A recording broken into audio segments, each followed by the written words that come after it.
trying to help her get to sleep. My little Amanda.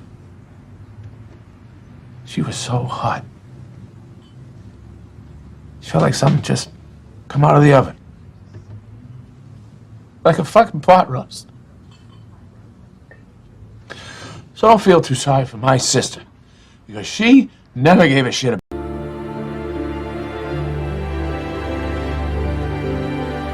Monday Morning Critic podcast. Derek, Thomas, Titus, how are you? I'm well. How are you? Good. I'm so happy to be talking to you today. So I'm a Massachusetts-based podcast, and you have this wonderful professional rapport with Ben Affleck. I know you're born in New Haven. How deep are your New England roots? They're really deep. My father, I spent all of my summers in Maine, and then my mother at one point moved to Boston. Um, so I went to boarding school in Maine. So my roots are, although I consider myself ultimately a sort of a hybrid, right? Yeah. But a true New Englander, as it were. I'm a New Yorker. I'm also, I lived in Philadelphia and very close connections in Maine. And my youngest brother still lives there and has a business there.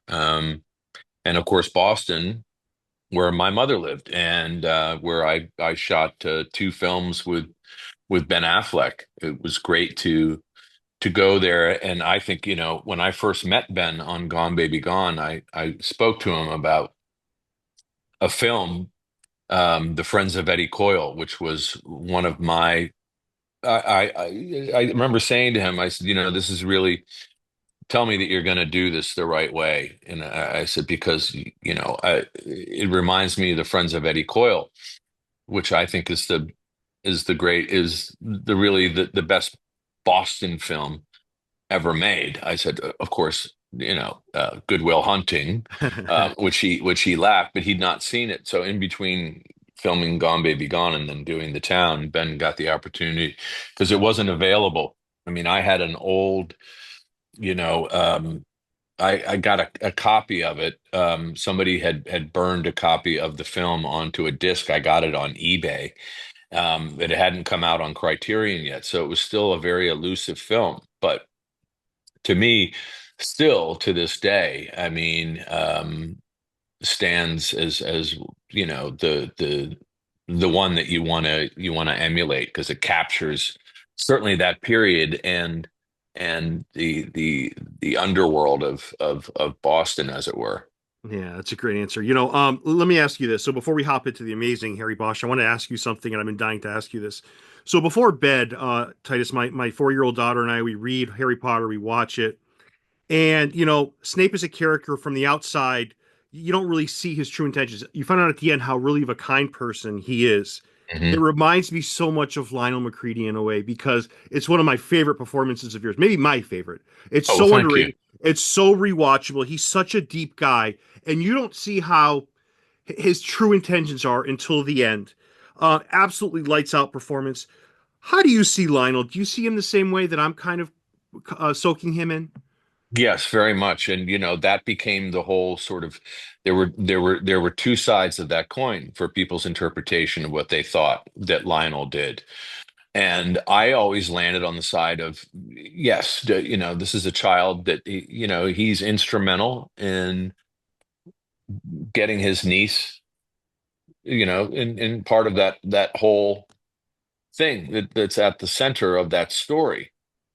But his intent is in doing right, which is to get Amanda to a safe place because he knows who his sister is. He sees what's going on, and ultimately, it's revealed in the end when you see Casey's character is then left to babysit.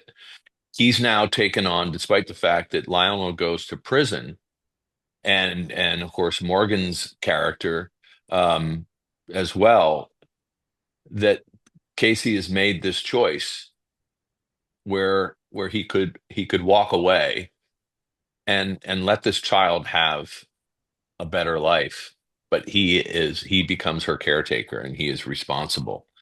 And I find that film, I'm very proud of that film, and the process of making that film was was and incredible. I mean, the first Ben showed me the first cut of the film, and I recall watching it with my late wife, who was a film producer, and we both looked at each other afterwards and said, this is not the work of a first-time director. This is the work of someone who's made 25 or 30 films. Mm, It's an absolutely I think it's a perfect film mm, in every aspect. The writing is great. I mean, for the cast, I mean, from Amy and Ed and Morgan, um, Michelle Monaghan, Casey, it's, and John Toll's cinematography, and Ben's direction. And he's an incredibly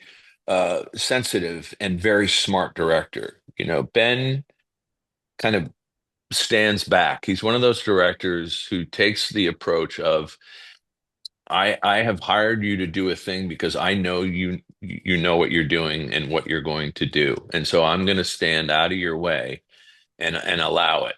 And so really with his direction, a lot of times they were just little grace notes, but he was incredibly generous. And I love the character of Lionel. And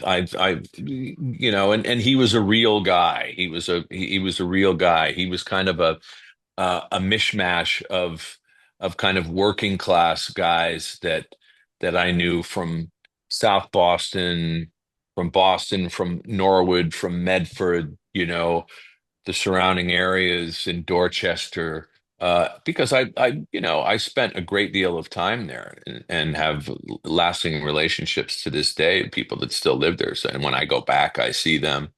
Um, so yeah, that was a wonderful experience, and I really appreciate your kind words because that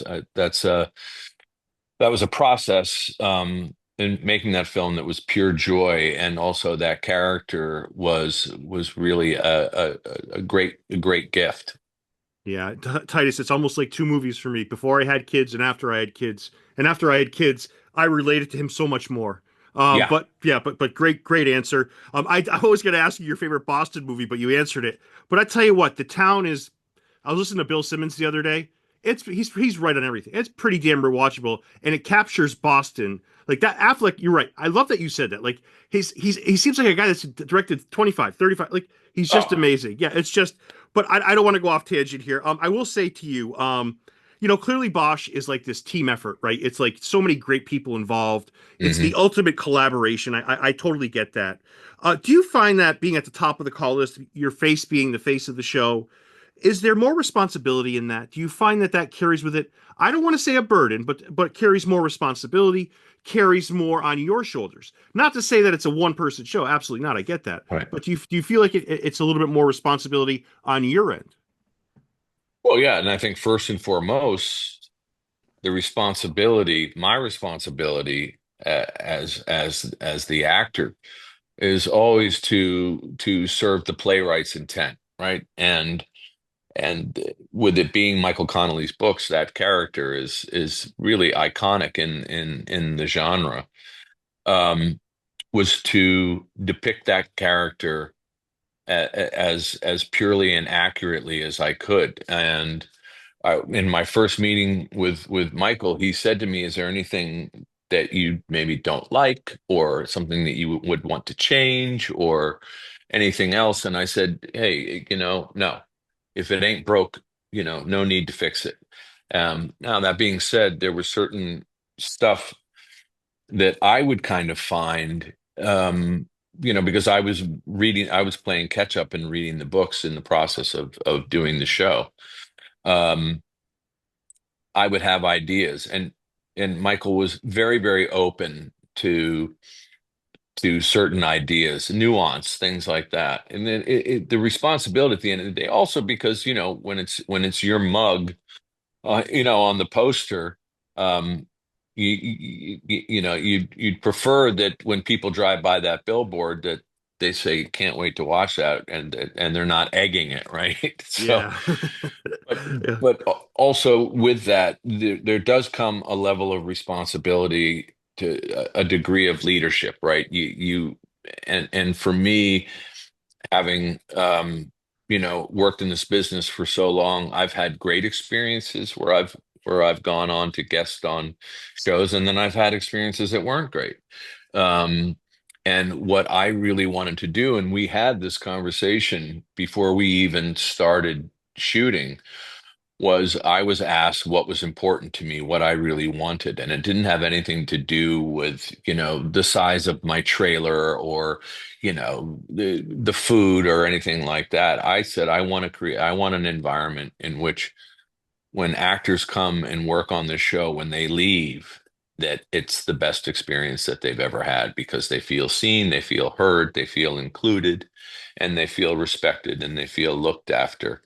And I think that we succeeded in that. I've had many managers and actors and spouses of actors, and agents of people who have come on the show, and they have said, that was really something special, and that fulfills me as much as doing the work more than anything, because that's not necessarily the norm.